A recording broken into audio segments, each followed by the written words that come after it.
जय श्री कृष्ण। आज 29वें दूसरे अध्याय के 29वें श्लोक से हम लोग अपनी यात्रा शुरू करेंगे।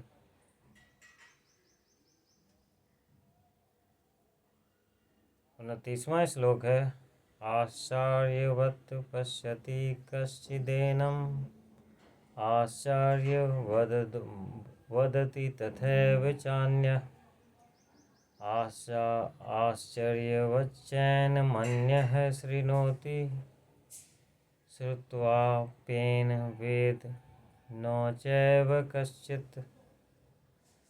कोई एक महापुरुष ही आत्मा को आश्चर्य की भांति देखता है, वैसे ही दूसरा कोई महापुरुष इस तत्व का आश्चर्य की भांति वर्णन करता है, और दूसरा कोई महापुरुष ही उसे आश्चर्य की भांति सुनता है, और कोई कोई तो सुनकर भी नहीं सुनता, नहीं जान पाता। ये लास्ट वाले में तो हम सभी हैं। कोई एक महापुरुष ही आश्चर्य की भांति देखता है। अब हमें आदत है इन आँखों से देखने की, जिसके लिए 3 चीज़ें चाहिए। एक, जो देखने वाला है, जिसको देखना है, और देखने की प्रक्रिया। ये 3 चीज़ें चाहिए। लेकिन आत्मा में खुद के द्वारा जब खुद को देखा जाना है तो ये त्रिपुटी नहीं रहती। ये 3 स्थितियां बनने की ज़रूरत नहीं है। वहाँ खुद के द्वारा खुद को देखा जाना है। सोच के देखिए कितना आश्चर्यजनक है। वैसे ही कोई आश्चर्य की भांति इसका वर्णन करता है, जो वाणी का विषय ही नहीं है, जिसकी उपमा संसार में किसी भी चीज़ से नहीं की जा सकती। कोई अन्य उदाहरणों द्वारा उसे पूर्ण रूप से समझाया ही नहीं जा सकता। ये जितना भी वर्णन है वो सब आधे अधूरे हैं, पूर्ण कोई नहीं हो सकते। तो सोचिए उसका वर्णन कितना आश्चर्यमय होगा। ऐसे ही आश्चर्य की भांति इसे सुना जाता है। अब इस कथन में भगवान यह समझा भाव दिखलाना चाह रहे हैं कि आत्मा के वर्णन को सुनने वाला सदाचारी, शुद्ध चित्त, श्रद्धालु, आस्तिक पुरुष भी कोई बिरला ही होता है, और उसे सुनना भी आश्चर्य की भांति है। अब जिन पदार्थों को पहले हमने सत्य और सुख रूप रमणीय समझते थे, जैसे हम शरीर को अपना स्वरूप मानते थे, उन सभी को ही नित्य, नाशवान, दुख रूप जड़ और आत्मा को उनसे सर्वदा विलक्षण सुनकर आश्चर्य तो होना ही है, क्योंकि हमारे लिए तो ये संसार ही सत्य था पहले। लेकिन जब कहते हैं कि ये सब है ही नहीं, कुछ भी नहीं है, ये पहले भी नहीं थे, बाद में भी नहीं रहेंगे, वर्तमान में कुछ क्षणों के लिए इसकी भी उपस्थिति है, फिर खत्म। प्रति क्षण ये भी नाश की तरफ जा ही रहा है। तो ये सुनना भी बिल्कुल आश्चर्य की भांति ही है। और कोई कोई तो इसको सुनकर भी इसको नहीं जानता। उसमें हम जैसे लोग होते हैं, जिसकी बुद्धि उतनी सूक्ष्म नहीं है, चेतना सूक्ष्म नहीं है, जिसमें के अंतःकरण में श्रद्धा और विश्वास पूर्ण नहीं है, जिस हमारे अंदर संशय की भावना अगर भरी हुई हो, तो वर्णन सुन के भी उसका स्वरूप पूरी तरह से समझ में नहीं आ पाता। ये ज्ञान भी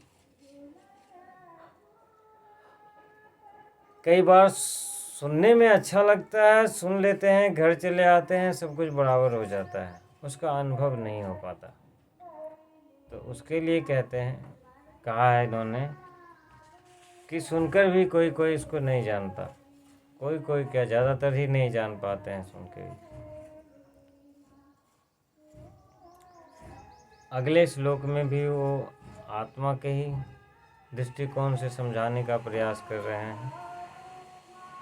देहि नित्यं बध्योऽयं देहे सर्वस्य भारत तस्मात् सर्वाणि भूतानि न तुम शोचितुमर्हसि। हे अर्जुन, यह आत्मा सबके शरीरों में सदा ही अवबद्ध है। अब ये भली भांति सिद्ध हो गया है कि ये आत्मा जो है सदा सर्वदा अविनाशी है, इसका नाश करने में कोई समर्थ नहीं है। अतः तुम्हें किसी भी प्राणी के लिए शोक करना उचित नहीं है, क्योंकि जब उसका नाश किसी भी काल में किसी भी साधन से हो ही नहीं सकता, तो तुम ऐसे में शोक करने का कारण ही नहीं बचता है। अतः तुम्हें ये अर्जुन ने जो शस्त्र त्याग किए थे वो तो युद्ध में होने वाले नाश की आशंका से कि हमारे अपने हैं, सगे हैं, सब मारे जाएंगे, तो उनके नाश की आशंका से ही तो उन्होंने धनुष तोड़ा था।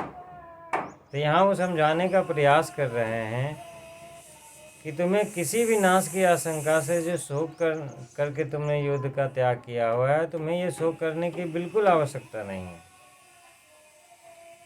अभी तक उन्होंने भगवान जी ने, कृष्ण जी ने सांख्यों के अलग अलग दृष्टिकोणों के तहत अर्जुन को समझाने का प्रयास किया कि तुम्हारे लिए युद्ध करना श्रेयस्कर है। ये जो तुम चिंता में डूबे हुए हो कि हम इतने मारे जाएंगे, ये मारे जाएंगे, इसका कोई महत्व नहीं है। अब आगे के कुछ श्लोकों में वो समाज के दृष्टिकोण से, उस समय समाज में जो व्यवस्थाएं थी उसके दृष्टिकोण से अब वो समझाने का प्रयास कर रहे हैं। स्वधर्मम् अपि चावेक्ष नोभिकम्पतुमर्हसि धर्माद्धियुद्धाच् श्रेयो अन्त्य क्षत्रियस्य न विद्यते। तथा अपने धर्म को देखकर भी तू भय करने योग्य नहीं है, यानी तुझे भय नहीं करना चाहिए, क्योंकि क्षत्रिय धर्म के लिए धर्मयुक्त युद्ध से बढ़कर दूसरा कोई कल्याणकारी कर्तव्य नहीं है। यहाँ भगवान ये कह रहे हैं कि जिस युद्ध का आरंभ अनीति या लोभ के कारण नहीं किया गया हो, जिसमें अन्यायाचरण नहीं किया जाता हो, किंतु जो धर्म संगत हो, कर्तव्य रूप से प्राप्त हो और न्यायानुकूल किया जाता हो, वैसा युद्ध क्षत्रियों के लिए समस्त धर्मों की अपेक्षा अधिक श्रेयस्कर है। क्षत्रिय धर्म के लिए उससे बढ़कर कोई दूसरा कल्याणप्रद मार्ग ही नहीं है, क्योंकि धर्म में युद्ध करने वाला क्षत्रिय अनायास ही इच्छानुसार स्वर्ग या मोक्ष को प्राप्त कर लेता है। तो तुम्हें भी युद्ध के लिए तैयार रहना चाहिए।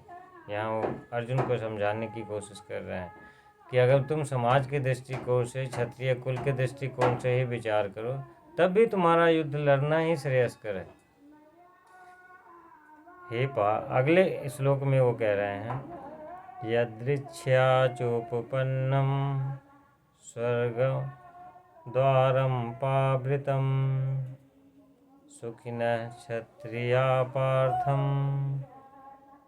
लभन्ते युद्धमीदृशम्।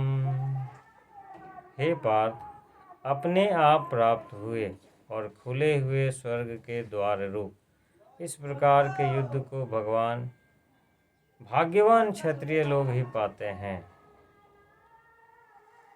अब भगवान उनको समझाने का प्रयास कर रहे हैं कि देखो, ये तुमने जानबूझ के नहीं किया है, यह अपने आप प्राप्त हुआ है।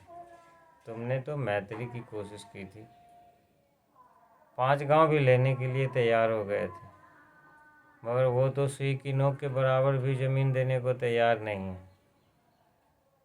तब तुम लोगों को बाध्य होकर इस युद्ध का आयोजन करना पड़ा है। तो यह जो है तुम्हारे चाहने से प्राप्त नहीं हुआ है, तुम्हारे ना चाहने पर भी यदि तुमको प्राप्त हो गया है। ऐसे धर्म युद्ध में बढ़ने वाला मनुष्य सीधा स्वर्ग में जाता है, उस मार्ग में कोई रोक टोक नहीं है। कहते हैं कि ऐसे युद्ध में मतलब युद्ध को भाग्यवान क्षत्रिय लोग ही पाते हैं। तो वो समझाने का प्रयास कर रहे हैं कि तुमको सौभाग्य से यह जो तुम्हें धर्म में युद्ध का अनायास ही मिल गया है, अतएव तुमको इससे हटना नहीं चाहिए। ऐसे युद्ध के लिए तो क्षत्रिय लोग प्रतीक्षा करते हैं, और जब तुमको अनायास मिल गया है तो तुम अपना अस्त्र त्याग के बैठ गए हो। तुम्हें ऐसा नहीं करना चाहिए। अब एक तरह से बता रहे हैं कि तुमको युद्ध करने में ही लाभ है। इस प्रकार धर्म में युद्ध करने में लाभ दिखाने के बाद अब उसे ना करने में हानि दिखाते हुए भगवान अर्जुन को युद्ध के लिए उत्साहित करने की कोशिश कर रहे हैं। तो अगला श्लोक है, नो चेतत्वमिमं धर्म्यं संग्रामं न करिष्यसि ततः स्वधर्मं कृतिं च हित्वा पापं वाप्स्यसि।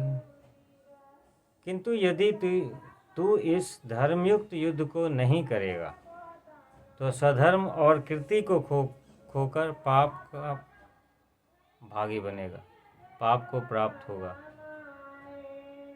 अब यहाँ वो कह रहे हैं कि यह युद्ध धर्ममय होने के कारण आवश्यक करने वाला कर्तव्य है। यह बात तुम्हें अच्छी तरह समझा दी गई है। इस पर भी यदि तुम किसी कारण से युद्ध नहीं करते हो तो यह तुम्हारे द्वारा अपने स्वधर्म का त्याग होगा। एक तो स्वधर्म का त्याग, दूसरा अभी तक अपने बाहुबल से, अपने अभ्यास से तुमने जो इस संसार में कीर्ति कमाई है, तुम्हारी वह सारी कीर्ति भी नष्ट हो जाएगी। कर्तव्य का त्याग करने के कारण तुम्हें पाप भी लगेगा। अतएव तुम जो पाप के भय से युद्ध का त्याग कर रहे हो और भयभीत हो रहे हो, यह भी सर्वथा अनुचित है। तुम ये जो सोच रहे हो कि युद्ध में इसको मारकर मुझे पाप लगेगा, युद्ध ना करके तुम्हें पाप की लग रहा है, उसके बारे में तुम क्यों नहीं सोच रहे हो। तो आज 33वें श्लोक तक हम अपनी यात्रा में पहुँचे हैं। आगे की यात्रा 34वें श्लोक से शुरू करेंगे। आज रामनवमी भी है। रामनवमी की आप सबों को बहुत शुभकामनाएं। ईश्वर करे वो हमारा मार्गदर्शन करते रहें। जय श्री कृष्ण।